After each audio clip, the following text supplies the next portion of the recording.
أقول إذا لم تحل مشكلتها مع المغرب ما راح نروحوا بعيد، صدقني. يعني مشكلة مع المغرب زيد بوركينا فاسو وجهة نظر، وزيد طبعا هذه وجهة نظر تاعي وأنا أدافع عنها، وهي فكرة في السابق وزاد تجدرت الآن مع كل هذه التحولات في العالم.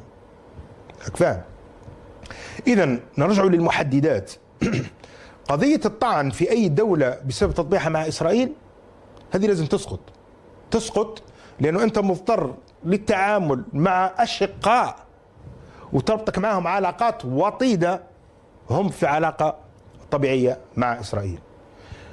العداء للإمارات ما عادش عنده أي معنى، لأنه أنت في محيط وين ترفد حجرة تلقى مليار إماراتي، وصدقني مش راح نقول لك يعني في إسبانيا ولا في إيطاليا ولا في تشاد ولا في دولة أخرى.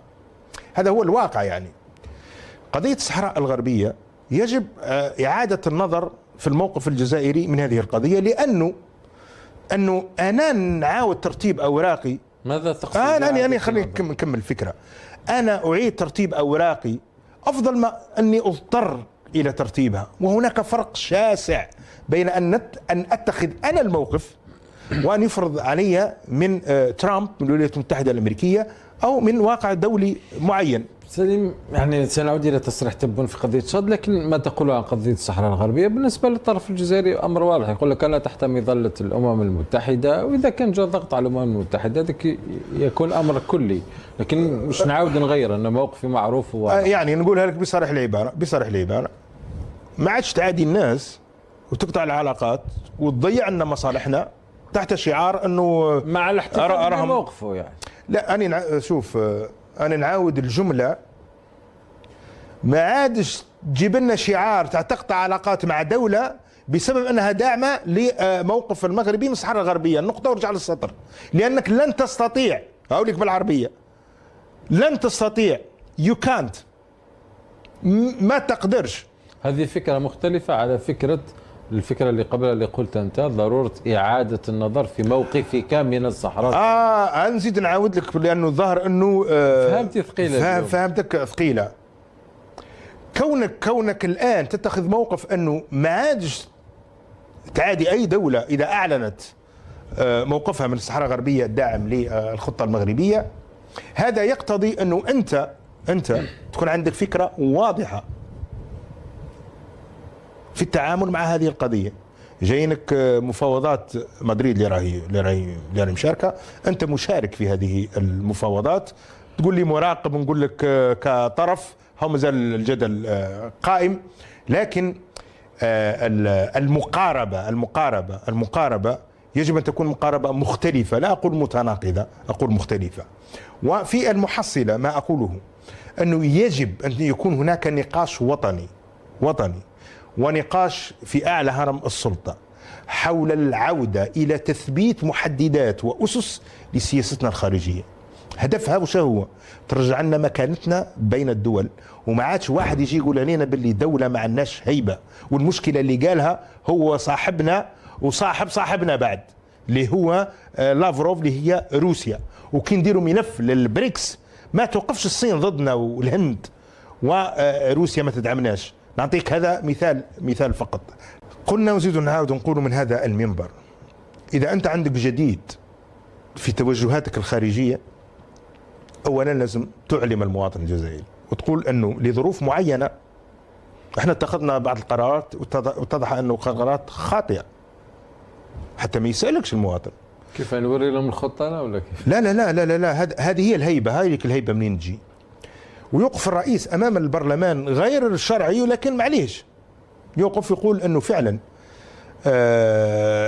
كانت هناك ظروف دولية ومعطيات معينة ترتبت عنها قرارات معينة. الآن هناك معطيات جديدة وظروف معينة وأهداف جديدة فنحن نتخذها. ولكي تعطي الدليل، أول شيء اسمع يقولوا في كاين واحد المثل يقول لك اللي ما عندوش خير في أهله ما عندوش خير في الغير. هكذا مثال بهذا. إذا أنت ما قدرتش تسوي مشاكلك مع محيطك الإقليمي المباشر، ما توهمش الجزائريين باللي غادي دير حاجه مع جيران بعاد.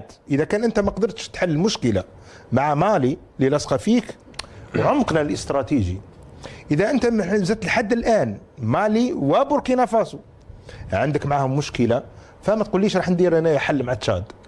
وايضا اذا انت مش قادر تخلق، تكون عندك مبدع في خلق حل مع المغرب، فما تطمعش تروح بعيد.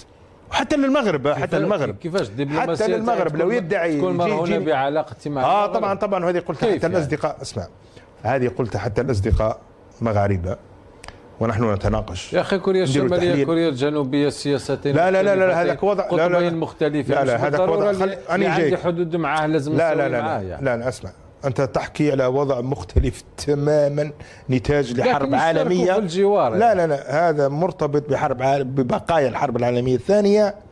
كاين كوريا تاع الصين وكاين كوريا تاع الغرب، موضوع لا يخصنا نحن.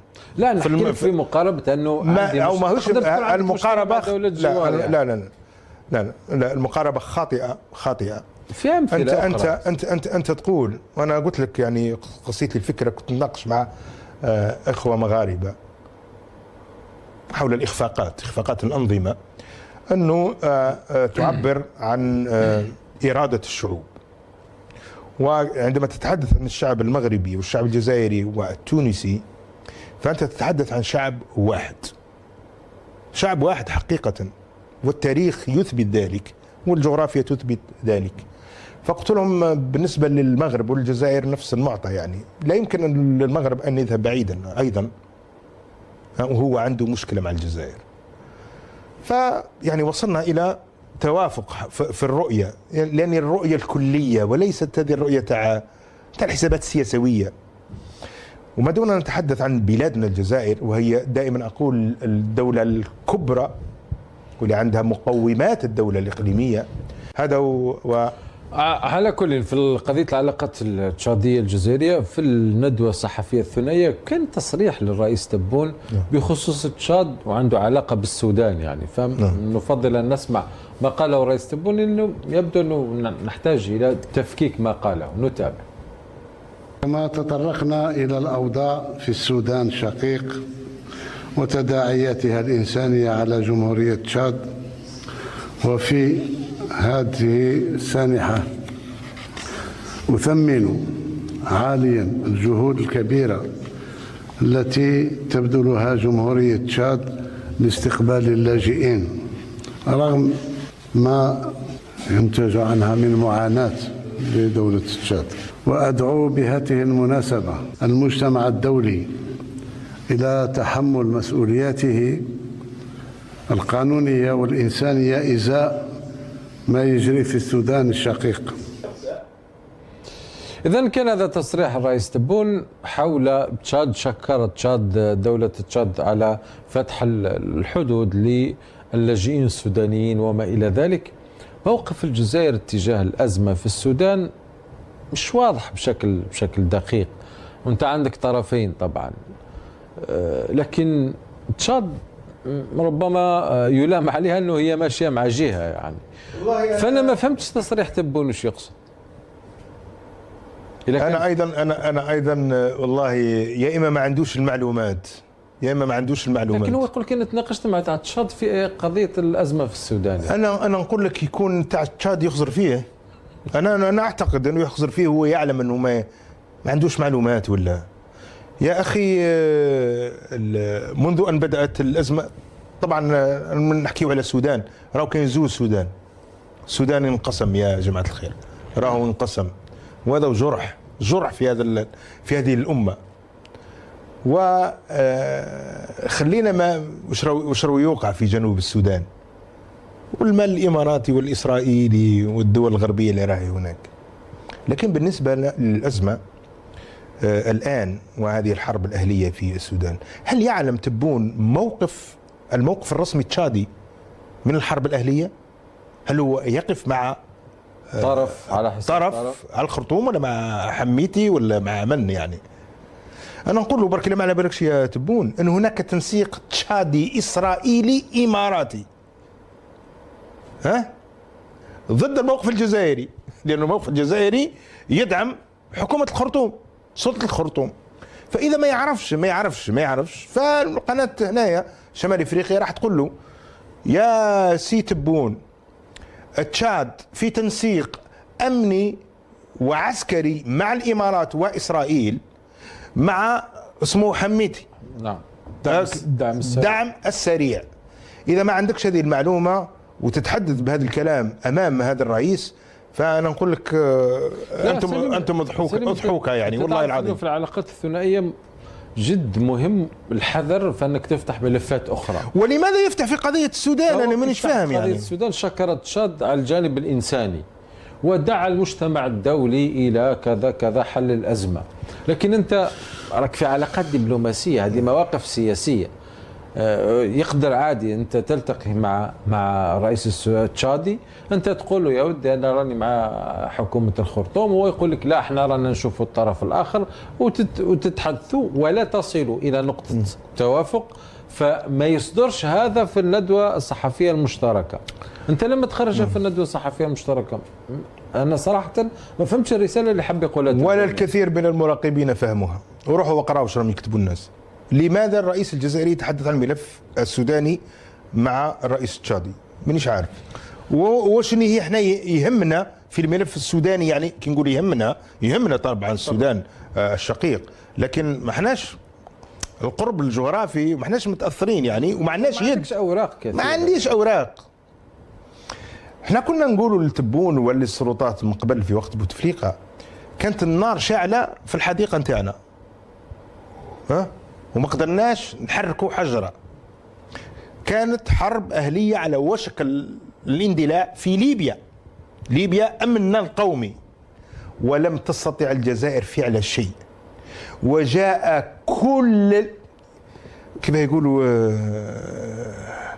النطيحه كلهم يعني من الامارات، اسرائيل، تركيا، فرنسا، ايطاليا، كل الدوليه جاوا لليبيا، كلهم جاوا لليبيا الا نحن. تعرف هذه الخيبه الكبيره، انه ناس يلعبوا لك هنا في الشومبر نتاعك، يعني في الصالون نتاعك. وهكذا كان الامر منذ ان بدات الثوره الليبيه. وكل النصائح التي اعطيت لبوتفليقه والجماعه، يا جماعه كسروا على انيابكم، يعني قال انه ليبيا ما هيش ليبيا وحدها، ليبيا هي الجزائر ايضا. حتى اطراف ليبيا كان طلبت المساعده الجزائريه طبعا، انه لا يمكن ان يكون اي شيء في ليبيا الا بالموافقه الجزائريه. وكان مطروح في الطاوله موقفان لا ثالث لهما، يا اما انك تدعم القذافي الى اخر وتقول باللي انا والجيش نتاعي مع القذافي، هذه هي، واللي يتحرك راهي هنديروها ازمه دوليه، او انك توقف مع الثوره وتقول الموقف الجزائري مع الثوره وضد القذافي، وبالتالي يكون عندك الموقف. اما تغطي راسك يا صاحبي وتخلي الناس يلعبوا لك في الدوار، هذه اكبر غلطه ارتكبتها السلطه في الجزائر ومنظومه الحكم. جيت تحكي انت على السودان، انت ما عندك فيه لا نقا ولا جمل، وتورط نفسك في امور ما عندكش فيها ولا شيء. هم تكلموا في العلاقات السودانيه عفوا العلاقات التشاديه الجزائريه على ما سموها الدبلوماسيه الاقتصاديه، لكن كان فيه تصريح لوزير التجاره الخارجيه رزيق اثار يعني بعض التعليقات. نتابع هذا المقطع لرزيق وهو يتحدث عن المستثمرين الجزائريين والتشاديين. رسالة الجزائر لكم اليوم، أوجه كلمتي للمستثمرين الجزائريين الحاضرين. تشاد تنتظركم. الجزائر بفضل توجيهات السيد رئيس الجمهورية تضع تحت تصرفكم اليوم كل الآليات لتكونوا سفراء اقتصادنا في هذا البلد الشقيق. كما أتوجه لإخواننا رجال الأعمال التشاديين، اعلموا أن السوق الجزائري الواعد الذي يشهد نهضة صناعية غير مسبوقة مفتوح لكم ولمنتجاتكم، لكم ومنتجاتنا من الأدوية ومواد البناء والصناعات الغذائية والإلكترونية تحت تصرفكم. إذن كان هذا مقطع من تصريح رزيق، لقد قال كلاما غليظا سي سليم. والله العظيم راح يقرأ من يجي راح الورقة يجي يعني. مانيش عارف يعني هل يعلمون ام لا يعلمون. يا أخي مانيش عارف هل يعلمون عندنا الوضع ثورة يعني انا مانيش صناعية عارف يعني. اذا رزيق بالذات نقولوا تبون ربما رئيس بعض المستشارين يغلطوه يعني. رزيق يحكي على البروفيسور الزي البروفيسور رزيق يحكي على ثوره صناعيه احنا نهضه صناعيه في الجزائر. يا اخي انا ما شفتهاش. وريها لنا برك وراهي. يحكي على المستثمرين الجزائريين وشو يعملوا في تشاد يعني يعطونا القطاعات يعني. وبالنسبه للمستثمرين التشاديين وش يعمل اعطينا القطاعات اللي رايحين يجيبوها يعني يجيوا يستثمروا فيها في الجزائر. اسمع سي رزيق كاين رجال اعمال حاطين يقولوا بين قوسين حاطين دم فادهم يعني. كاين رجال اعمال اماراتيين حاطين مليارات في تشاد. كي يسمعوك تحكي هالحكايه مع الحب اللي راهم يكنوه لك. خلينا نقراو فقط حول الاستثمارات. لا لانه لما تكلم على قضيه لا رجال الاعمال الجزائريين دوك نعتلوا وشنو هي الاستثمارات. اوكي اي استثمارات نحكي له شنو هي الاستثمارات وشنو هي الدوله تحب تدخل عند الدوله ودير فيها استثمارات. أعلنت الإمارات عن الإمارات وتشاد عن شراكة استراتيجية تشمل حجم الاستثمارات. قلت لك قبيل 20 كنت غارت 30 مليار دولار لدعم خطة التنمية التشادية 2030 مع تمويل أولي مانيش غلط مع تمويل أولي بقيمة 20 مليار دولار. أبرز ملامح الاستثمارات الإماراتية التشادية شراكة شاملة والله تعجبني شاملة هذه. منين راح تدخل انت؟ شراكة شاملة مع تشاد. وانا في هذاك الوقت كنت نتابع العربية وكنت نتابع السكاي نيوز على الارقام والمجالات تاع الاستثمار. يا ودي وين راح تدخل انت؟ ما يخليوا لكش حتى باب. 30 مليار خطة للعام 2030. انا جايك تعرف باللي ال 20 مليار الاولى حطوها في الطابلة. 20 مليار تعرف شنو 20 مليار؟ 20 مليار 20 مليار هي ميزانية تقريبا ميزانية وزارة الدفاع نتاعنا كل. أنا جايك في 2025. كي نقول لك 2025 يعني نحكي على البارح بالمواطن يفهم صحيح. الدنيا وراهي ماشية يعني. شوف في 2025 تم إنشاء المنتدى الاستثماري الإماراتي التشادي والتوقيع على 40 اتفاقية في مختلف المجالات. قطاعات المتجددة البنية التحتية الطرق النفط التعدين والزراعة. وارتفع حجم التبادل التجاري بين البلدين بنسبة 32% عام 2024 ليصل إلى 1.9 مليار دولار. وشنهي كاين دور صندوق أبو ظبي للتنمية ساهم سابقا في تمويل مشروعات تنموية في تشاد بقيمة 150 مليون هذه الأخيرة. هذه أرقام. هذه دولة هذه الدويلة اللقيطة لما عملوا الشراكة الاستراتيجية هذه استراتيجية مع تشاد ما حكالكش ما جابلهمش رزيق يهضر بكلام الغراء العمومي. تبعت انا هذيك الندوات الصحفية رانا نحكيو على السنتين الأخيرتين. الفيديوهات موجودة على اليوتيوب روحوا شوفوها يرحم بابكم. كي بداو يحكيوا على ارقام دقيقه. مجالات الاستثمار واضحه. واش راح نديروا في الطرقات، واش ندير لكم في الزراعه، واش راح ندير لكم. هذا غير التنسيق العسكري. يعني انت تخيل رجل اعمال تشادي موجود في هذا البعثه ويسمع يلتقي بوزير التجاره الخارجيه ويسمع فيه يقول له رانا دايرين ثوره بفضل رئيس الجمهوريه عبد المجيد تبون، رانا دايرين ثوره صناعيه كبرى في الجزائر، ارواح تستثمر. هل كافي هذا لإقناعه يعني؟ لا الاستثمارات ما تجيش هكذا. والاستثمارات